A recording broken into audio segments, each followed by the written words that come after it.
வரப்போகிற பொங்கலுக்கு ஒரு ஸ்வீட்டாக ஒரு டேஸ்டியான கற்கண்டு பொங்கல் எப்படி பண்ணுறதுன்னு பார்க்கலாமா?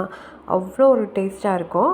இந்த பொங்கலுக்கு புதுசாக ட்ரை பண்ணுற மாதிரி இருந்தால் இந்த கற்கண்டு பொங்கலை ட்ரை பண்ணி பாருங்கள்.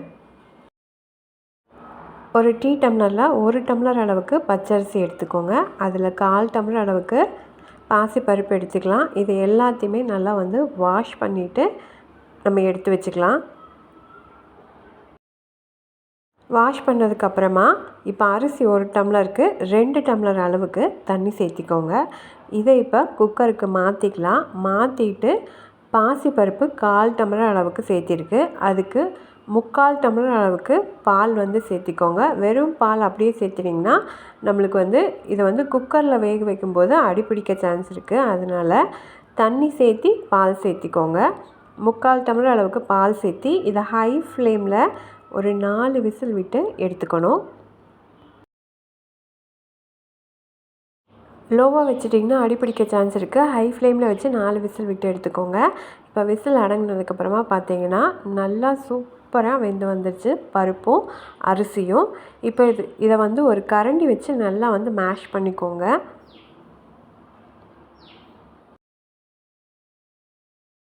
எவ்வளோ நைஸாக இந்த மாதிரி மேஷ் பண்ண முடியுமோ அந்த அளவுக்கு நைஸாக மேஷ் பண்ணிக்கலாம்.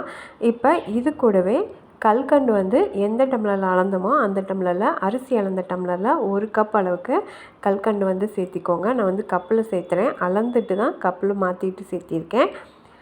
இப்போ இதையும் அடுப்பு ஆன் பண்ணிவிட்டு லோ ஃப்ளேமில் வச்சுட்டு நீங்கள் லைட்டாக கிண்டிகிட்டே இருந்திங்கன்னா அந்த கற்கண்டு எல்லாம் கரைஞ்சிரும். அதுக்கப்புறமா பாலை நான் ஸ்வீட் இல்லாத பால்கோவாவாக வீட்டிலையே ரெடி பண்ணி வச்சுருக்கேன். அது ஒரு 1/2 டம்ளருக்கு வரும். அதையும் இது கூட சேர்த்து நல்லா கலந்து விட்டிங்கன்னா டேஸ்ட்டு சூப்பராக இருக்கும். இப்போ இது எல்லாத்தையும் கலந்து விட்டுட்டு ஒரு 2 டேபிள் ஸ்பூன் அளவுக்கு நெய் சேர்த்திட்டு முந்திரி ஒரு 2 டேபிள் ஸ்பூன் அளவுக்கு சேர்த்திட்டு முந்திரி பாதி அளவுக்கு வறுத்ததுக்கு அப்புறமா திராட்சை பழம் ஒரு 2 டேபிள் ஸ்பூன் அளவுக்கு சேர்த்திக்கோங்க. அதுக்கப்புறமா ரெண்டையுமே நல்லா வறுத்துட்டு நம்ம ஏற்கனவே மிக்ஸ் பண்ணி வச்சுருக்க அந்த பொங்கலை இதில் போட்டு நல்லா மிக்ஸ் பண்ணணும். ஏலக்காயை நீங்கள் பவுட்ரு பண்ணும்போது லைட்டாக சர்க்கரை சேர்த்து பவுட்ரு பண்ணிங்கன்னா ஈஸியாக நம்மளுக்கு பொடியாயிரும். இந்த டிப்ஸை ஃபாலோ பண்ணி பாருங்கள். நான் லைட்டாக ஒரு 1/2 டேபிள் ஸ்பூன் சர்க்கரை சேர்த்து நான் ஏலக்காய் பவுட்ரு பண்ணி எடுத்து வச்சுருக்கேன்.